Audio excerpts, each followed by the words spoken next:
बिस्मिल्लाहिर्रहमानिर्रहीम। In the name of Allah the most beneficent the merciful.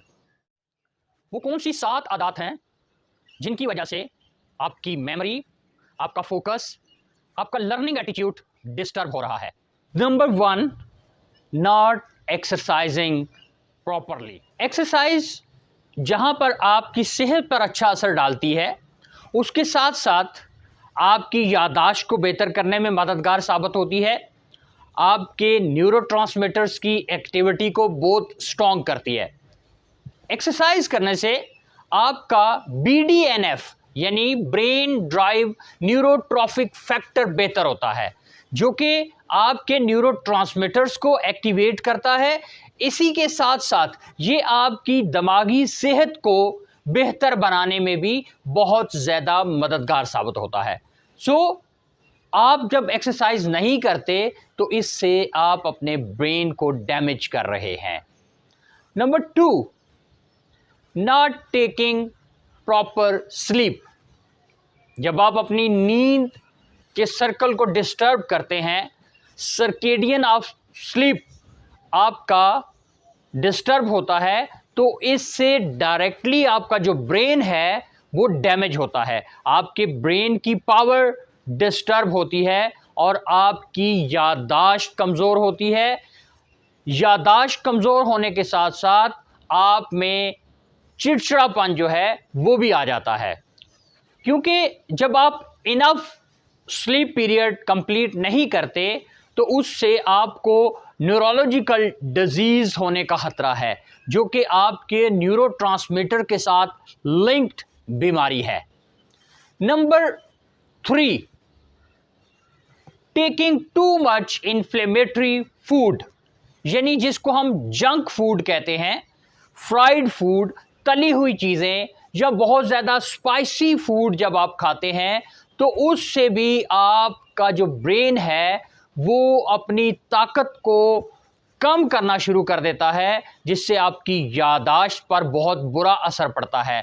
इसके साथ साथ आप अपनी कंसंट्रेशन शैटर करते हैं, फोकस करने की यानी इर्तिकाज की जो आपकी ताकत है वो भी इन्फ्लेमेटरी फूड या जंक फूड से डिस्टर्ब होती है, डैमेज होती है। इससे ना सिर्फ आपकी याददाश्त कमज़ोर होती है, बल्कि आप अपने मूड को कंट्रोल करना, अपने इमोशंस को काबू में रखना भी डिस्टर्ब करते जाते हैं, जिसकी वजह से आप एक कंफ्यूज्ड स्टेट ऑफ माइंड में चले जाते हैं और हर वक्त आप कंफ्यूज्ड रहते हैं।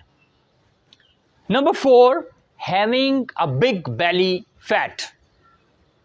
डेफिनेटली जब आप बहुत ज़्यादा फैटी होते हैं तो उससे भी आपके न्यूरोट्रांसमीटर डिस्टर्ब होते हैं। उसकी रीज़न ये है कि हैवी फैट, मोर वेट, ये आपके दिमाग में मौजूद जो ग्रे मैटर है उसको डैमेज करता है, उसको उसमें डिक्लाइन आने की एक बहुत बड़ी वजह है। So high belly fat is directly associated with decline in your grey matter. आपके दिमाग में जो ग्रे मैटर मौजूद है ये आपके जज्बात को कंट्रोल करने में, आपकी मूवमेंट को बेहतर बनाने में और आपकी मेमोरी को बेहतर बनाने में बहुत ज़्यादा रोल प्ले करता है। सो हैवी और हाई और big belly fat disturb your grey matter. उसकी जो क्वांटिटी होती है दिमाग के अंदर उसको कम कर देता है। जब वो उसको कम करता है तो डेफिनेटली आपके फोकस, आपकी मेमोरी, आपका control on your emotions and even your movement disturbs. Number 5, not learning new things और न्यू आइडियाज। आपकी जो मेमोरी है, जो आपकी ब्रेन वर्किंग है, that is directly linked with learning new things, new ideas. कहते हैं कि जो लोग नई नई चीज़ें सीखते हैं, इवन लैंग्वेज लर्निंग जो है वो आपकी ब्रेन पावर को, आपकी मेमोरी पावर को बहुत ज़्यादा बेहतर कर देती है।